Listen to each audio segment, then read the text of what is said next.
Test 1. You will hear a number of different recordings and you will have to answer questions on what you hear. There will be time for you to read the instructions and questions, and you will have a chance to check your work. All the recordings will be played once only.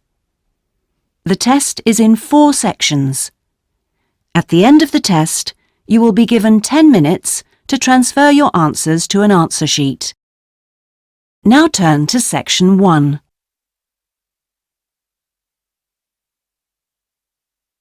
Section 1. You will hear a telephone conversation between a passenger and an official at the Land Transport Information Service at Toronto Airport. First, you have some time to look at questions 1 to 5.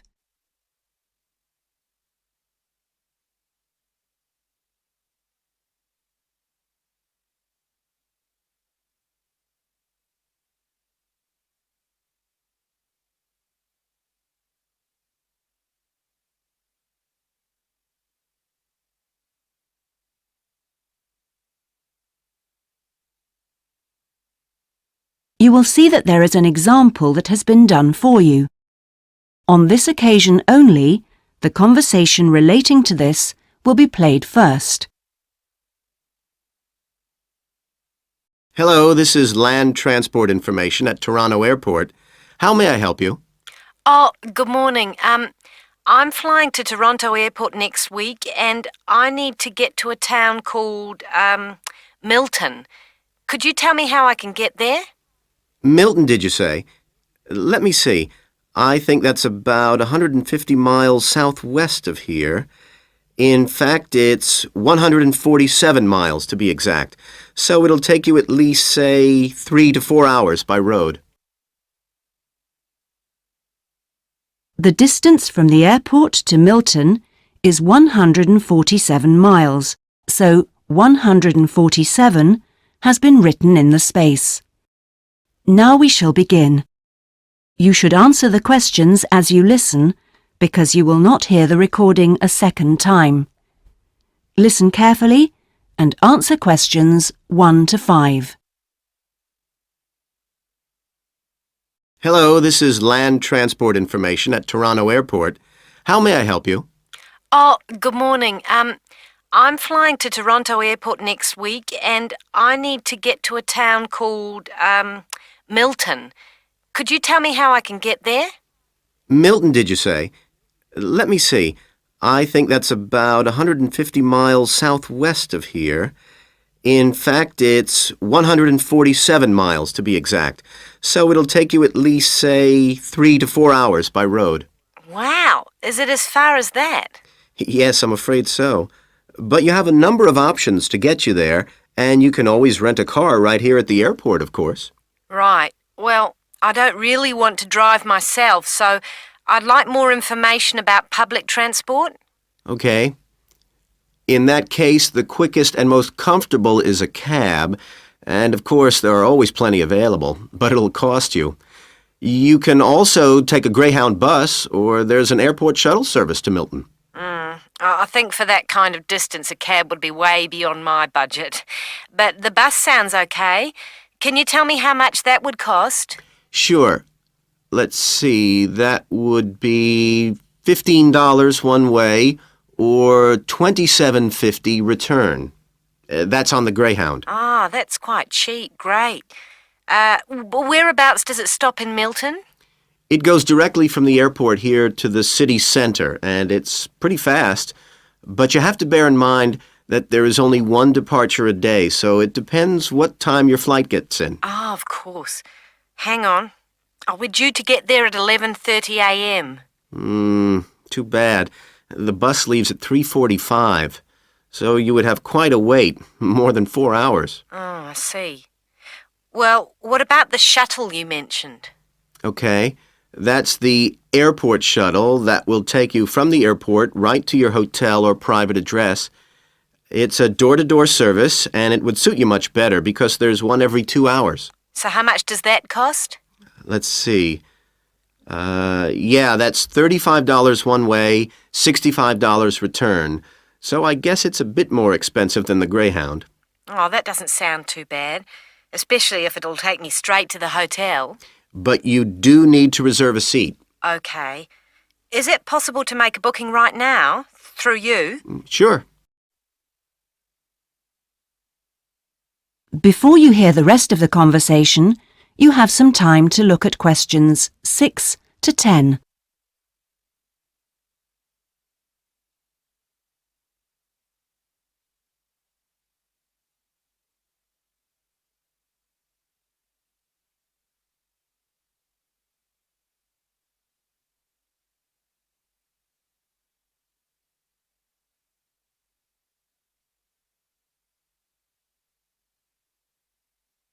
Now listen and answer questions 6 to 10. Okay, I just have to fill this form out for you. So, what date do you want to book this for? The 16th of October. Oh, no. Sorry, that's my departure date. I arrive on the 17th, so book it for them, please. So that's the Toronto Airport shuttle to Milton. And this is for just one person, or? Yeah, just me, please. Right. And you said your expected time of arrival was 11:30? So if I book your shuttle for after 12, let's say 12:30, that should give you plenty of time to, collect your baggage, maybe grab a coffee. Yeah, that sounds fine, as long as we land on time. Well, we'll take your flight details, so you don't need to worry too much about that. Now, what about the fare? What sort of ticket do you want? One way or? Yeah, that'll be fine, provided I can book the return trip once I'm there. No problem. Just allow a couple of days in advance to make sure you get a seat. And what is your name, please? Janet Thompson. Is that Thompson spelled with a P? No, it's Thomson. Okay. And you'll be coming from the UK? What flight will you be traveling on? Oh, it's Air Canada flight number AC936 from London Heathrow. Right. Now, do you know where you'll be staying? We need to give the driver an address. Yes, it's called the Vacation Motel, and I think it's near the town centre. Anyway, the address is 24 Kitchener Street. That's Kitchener Street. That's fine. Right, so that's $35 to pay, please. Have you got your credit card number there? Yes, it's a Visa card, and the number is 3303 8450 2045 6837. Okay. Well, that seems to be everything. Have a good trip, and we'll see you in Toronto next week. Yes, bye. Oh, thanks for your help. That is the end of section 1. You now have half a minute to check your answers.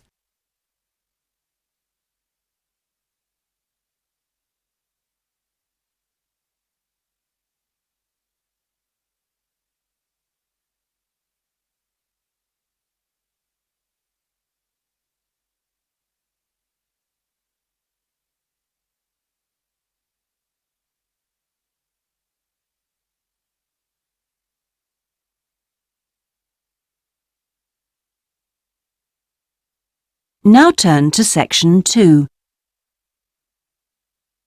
Section 2. You will hear a representative from a holiday company called PS Camping giving a talk about the holidays the company organises. First, you have some time to look at questions 11 to 16.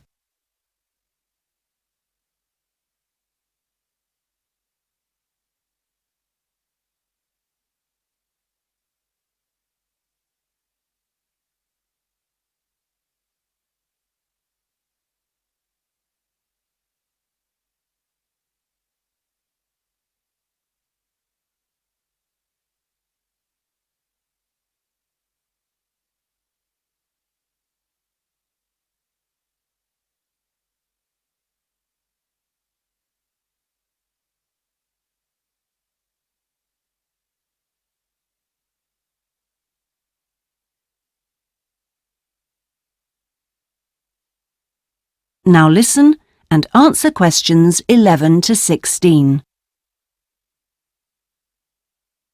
Thank you all for coming to my talk this evening. It's nice to see so many people in the audience. For those of you who don't know very much about PS Camping, let me start by giving you some background information about the company. The company started 25 years ago. It actually opened as a retail chain selling camping equipment, and then, 20 years ago, it bought a small number of campsites in the UK and began offering camping holidays. The company grew rapidly and has been providing holidays in continental Europe for the last 15 years. If you book a camping holiday with us, you'll have a choice of over 300 sites. In Italy, we now have some 64 sites that we either own or have exclusive use of. France is where we have the majority of sites, and we currently have a project to expand into Switzerland. We also have a number of sites in northern Spain, particularly in the mountainous region of Picos de Europa. We've upgraded all these Spanish sites and improved them considerably from their original 3-star rating. We believe our holidays offer superb facilities for the whole family. Parents who want their children to be fully occupied for all or part of the day can take advantage of our children's activities. These are organised by our well-qualified and enthusiastic staff. Each day kicks off with a sports match, perhaps football or volleyball, followed by an hour of drama for everyone. This may include singing or dancing, mime or other activities. In the afternoon, there's a different art activity for each day of the week, including a poster competition or model making. What's more, our sites are truly child-friendly, and with this in mind, we operate a no-noise rule in the evenings.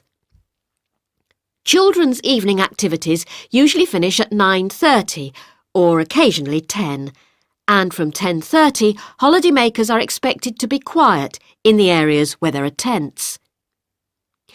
We want nothing to go wrong on a PS camping holiday, but if it does, we also want all our customers to be insured. If you haven't organised an annual insurance policy of your own, you'll need to take out the low-cost cover we offer, and we require that you arrange this when you make your holiday reservation. There are many advantages to choosing PS Camping and to recommending it to others. As a regular customer, you'll be kept informed of special offers, and your friends can benefit from 10% off their holiday, or book a luxury tent for the price of a standard one.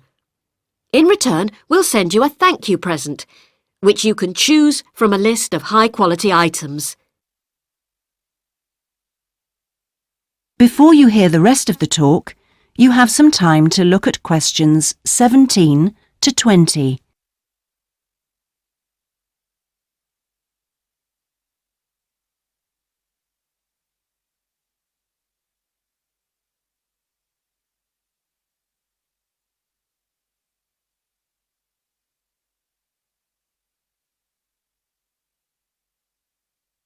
Now listen and answer questions 17 to 20. When it comes to our tents, these are equipped to the highest standard.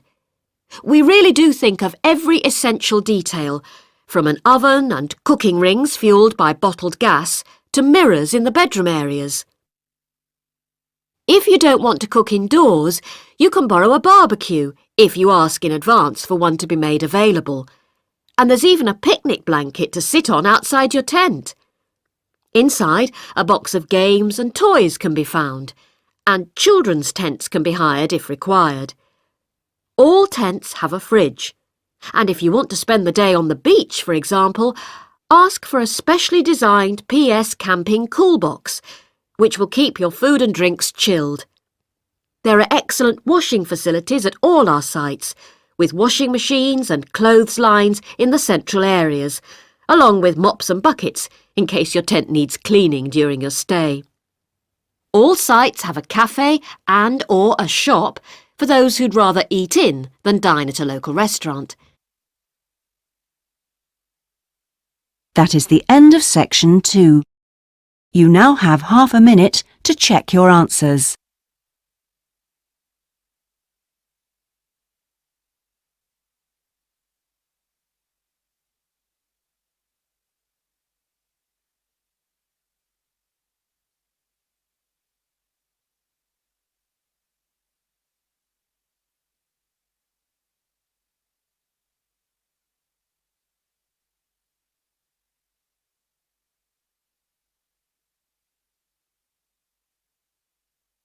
Now turn to section 3. Section 3. You will hear a tutor talking to two business students called Philip and Janice about their research on managing individuals. First, you have some time to look at questions 21 to 23.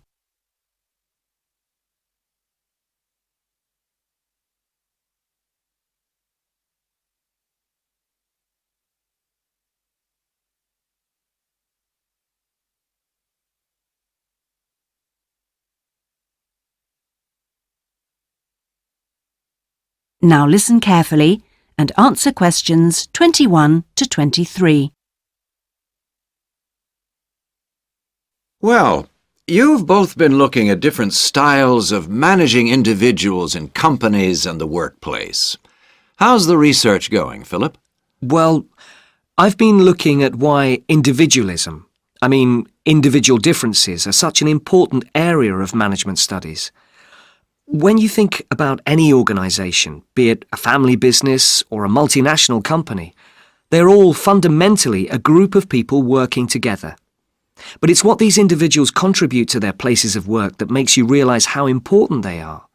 Of course, they bring different ideas, but it's also their attitudes and their experiences of learning.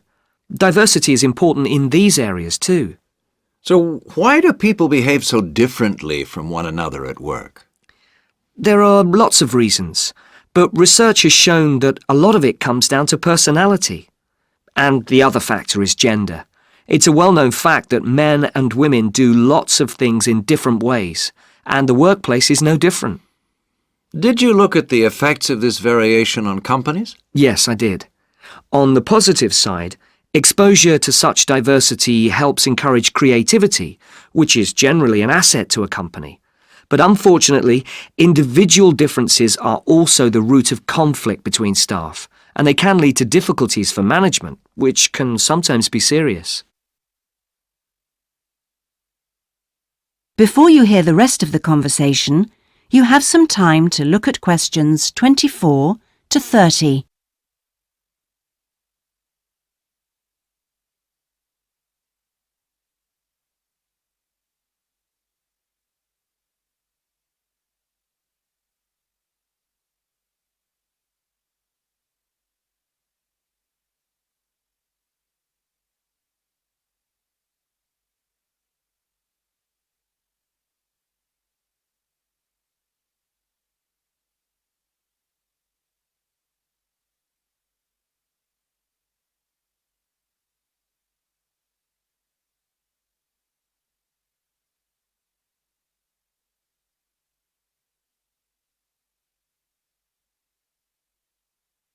Now listen and answer questions 24 to 30.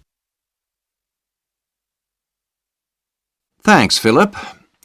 So now I guess the two main things to remember here are to identify individual talent and then to utilize it. So, Janice, you were looking at identifying different talents in workers. Do you think this is easy for managers to do? Well, currently, teamwork is in fashion in the workplace, and in my opinion, the importance of the individual is generally neglected. What managers should be targeting is those employees who can take the lead in a situation and are not afraid to accept the idea of responsibility. That's true, Janice, but unfortunately, many managers think the entire notion of encouraging individuality amongst their staff is far too hard. Yes, that may be true, but I think one of the most important tasks of managers is to consider the needs of the individual on one hand and group cooperation and conformity on the other.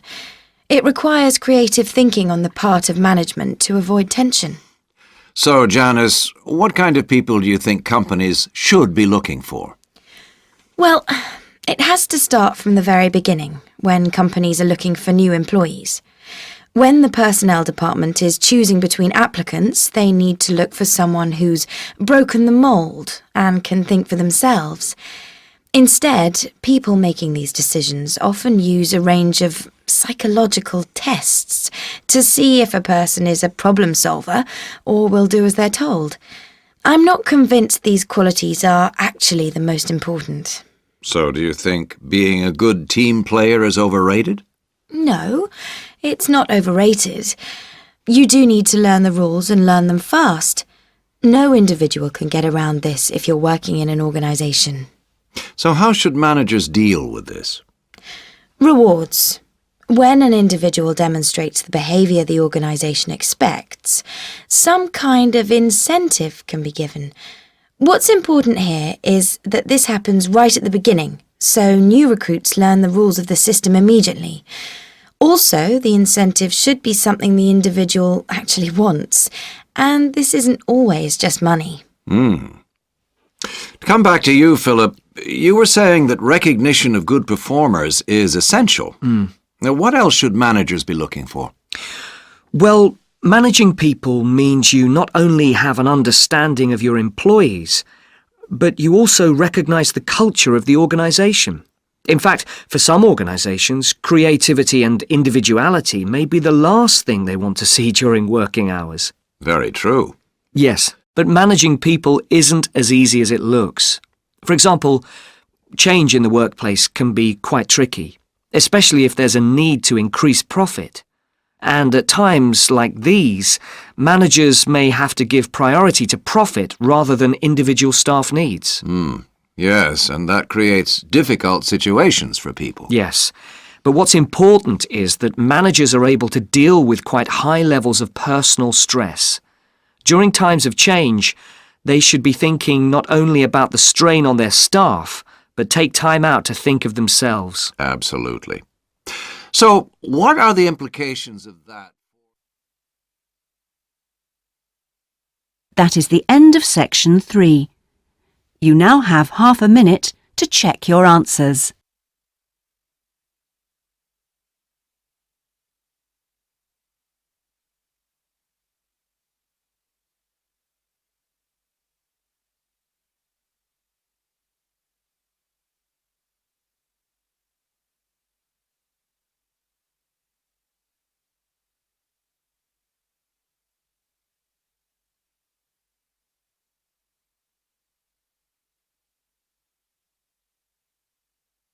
Now turn to section 4.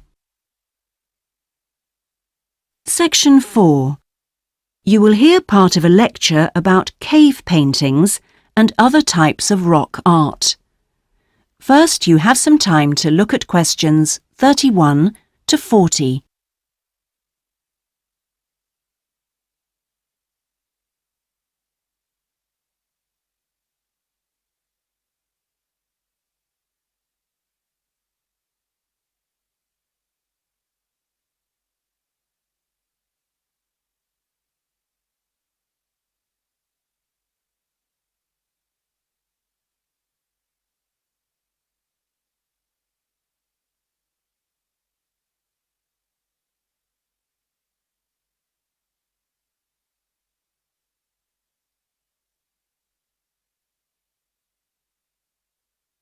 Now listen carefully and answer questions 31 to 40. Good afternoon, everyone. This is the first seminar in preparation for our archaeological fieldwork in Namibia. We are fantastically lucky to have received partial research funding for this trip from our institute, so I shall expect 200% attention and participation from you all. First, in this seminar, I'm going to give a brief introduction to contemporary research on rock art. And in the second part, I'm going to give you some do's and don'ts for our fieldwork trip in April. So please listen very carefully. I'm first going to focus on the interpretation of rock art in Namibia. We are very fortunate to be going to an area where you can find some of the most important sites in the entire world.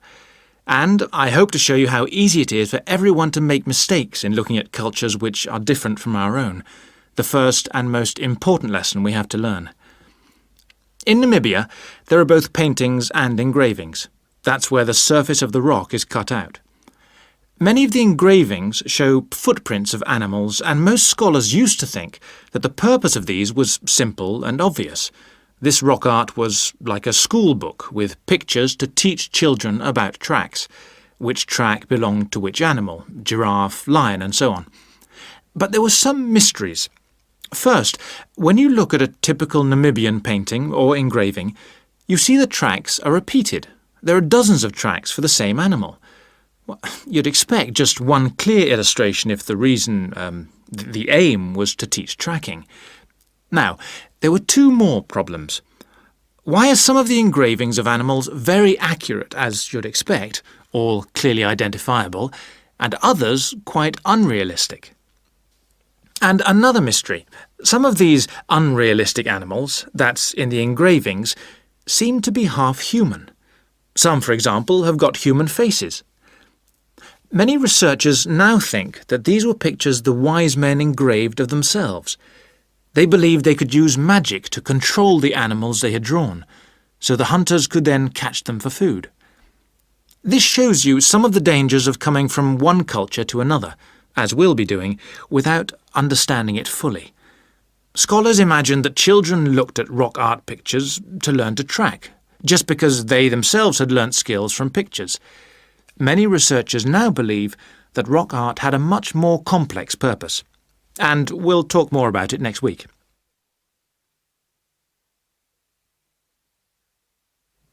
Now, before I invite you to join in a discussion in this second part of the seminar, I'd like to make some very important points about our fieldwork, and in fact any field trip to look at rock art. We're going to a number of sites, and we won't always be together. The single largest problem faced by people who manage the sites is, yes, I'm sure you've guessed, damage caused by visitors, even though it's usually unintentional. Whenever you do go to a site, don't forget you can learn many things from observing at a distance, instead of walking all over it. This can really help to reduce visitor pressure. People often say, well, there's only 2 of us, and just this one time. But maybe thousands of people are saying the same thing. And then some basic rules to guide you. We'll have our own camp near a village, but remember never to camp on a site if you go on your own. It may be disrespectful to the people of that culture, and certainly don't make fires, however romantic it may seem. It's really dangerous in dry areas, and you can easily burn priceless undiscovered material by doing so. So, how are we going to enjoy the rock art on our field trip? By looking at it, drawing it, and photographing it. Never by touching it or even tracing it. Rock art is fragile and precious. Remember that climbing on rocks and in caves can destroy in a moment what has lasted for centuries. So, no heroics in Namibia, please. Try to be extra careful and help others to be too. Oh, and lastly, please don't even move rocks or branches to take photographs. You should leave the site intact. I'm sure I can rely on you to do that. Well, that's about all I want to say before today's first discussion. But if you have any questions, please ask them now. Oh, and don't forget you'll find some fascinating information about worldwide sites on the internet. Right, first question then. That is the end of section 4. You now have half a minute to check your answers.